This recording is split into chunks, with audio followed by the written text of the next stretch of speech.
নমস্কার বন্ধুরা, আশা করছি সবাই ভালো আছেন, সুস্থ আছেন। আপডেট মিত্র অনুরাগ চ্যানেলে আপনাদের সবাইকে স্বাগত জানাই।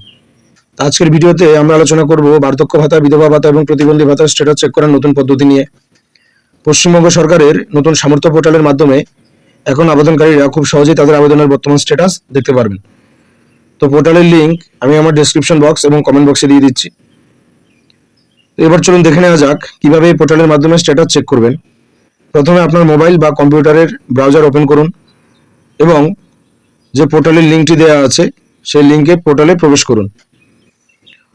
পোর্টালে প্রবেশ করার পরে আপনার সামনে ট্র্যাক অ্যাপ্লিকেশন স্ট্যাটাস নামে একটি অপশন দেখতে পাবেন।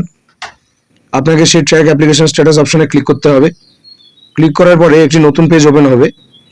এখানে প্রথমে আপনাকে স্কিম নেম নির্বাচন করতে হবে, অর্থাৎ আপনি কোন প্রকল্পের জন্য আবেদন করেছিলেন সেই স্কিমটি সিলেক্ট করতে হবে। এরপর সার্চিং ইউজিং নামে একটি অপশন দেখতে পাবেন। এখানে তিনটি অপশন থাকবে: বেনিফিশিয়ারি আইডি, আধার নাম্বার এবং মোবাইল নম্বর। তা আপনি যে তথ্যের মাধ্যমে স্ট্যাটাস চেক করতে চান সেই অপশনটি নির্বাচন করুন। যদি আধার নম্বর নির্বাচন করেন তাহলে আপনার আধার নম্বর লিখতে হবে।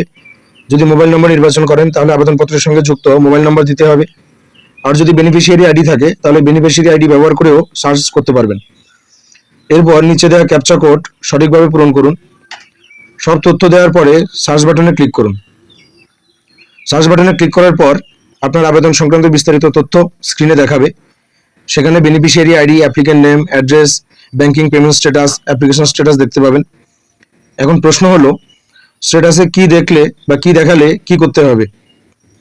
তো যারা আগে দুয়ারে সরকার ক্যাম্পে বার্ধক্য ভাতা, বিধবা ভাতা অথবা প্রতিবন্ধী ভাতার জন্য আবেদন করেছিলেন, তারা যদি স্ট্যাটাস চেক করার পর নো রেকর্ড ফাউন্ড দেখতে পান তাহলে তাদেরকে পুনরায় আবেদন করার প্রয়োজন হতে পারে। অন্যদিকে যদি আপনার স্ট্যাটাসে অ্যাপ্রুভাল পেন্ডিং অথবা পেন্ডিং দেখায় তাহলে নতুন করে আবেদন করার কোনো প্রয়োজন নেই, আপনার আবেদন ইতিমধ্যেই প্রক্রিয়াধীন রয়েছে। সেক্ষেত্রে আপনাকে অপেক্ষা করতে হবে এবং সময়ে সময়ে স্ট্যাটাস চেক করতে হবে। এবার আসি সম্প্রতি অনুষ্ঠিত জনকল্যাণ শিবিরে আবেদনকারীদের বিষয়ে। যারা সম্প্রতি জনকল্যাণ শিবিরে বার্ধক্য ভাতা, বিধবা ভাতা ও প্রতিবন্ধী ভাতার জন্য আবেদন করেছেন তারা এখনই হয়তো স্ট্যাটাস দেখতে পাবেন না, কারণ আবেদনগুলির তথ্য সম্পূর্ণভাবে পোর্টালে আপলোড এবং আপডেট হতে কিছুটা সময় লাগতে পারে। তাই আপনাদের কিছুদিন অপেক্ষা করতে হবে। যখন সমস্ত আবেদনপত্রের তথ্য পোর্টালে আপলোড হয়ে যাবে তখন আপনারাও একইভাবে স্ট্যাটাস চেক করতে পারবেন। এইভাবেই খুব সহজে পশ্চিমবঙ্গ সরকারের নতুন সামর্থ্য পোর্টালের মাধ্যমে বার্ধক্য ভাতা, বিধবা ভাতা এবং প্রতিবন্ধী ভাতার আবেদনপত্রের বর্তমান অবস্থা জানতে পারবেন। এবার আসি আরেকটি গুরুত্বপূর্ণ বিষয়ে। অনেকেই জানতে চাইছেন যে বর্তমানে যে 1000 টাকা ভাতা দেওয়া হয় সেটি কি 2000 টাকা করা হয়েছে? তো এই বিষয়ে এখনো পর্যন্ত কোনো অফিসিয়াল ঘোষণা প্রকাশ করা হয়নি। অর্থাৎ ভাতার পরিমাণ 1000 টাকা থেকে 2000 টাকা করা হয়েছে এমন কোনো সরকারি নোটিফিকেশন বা অফিসিয়াল আপডেট এখনো প্রকাশিত হয়নি।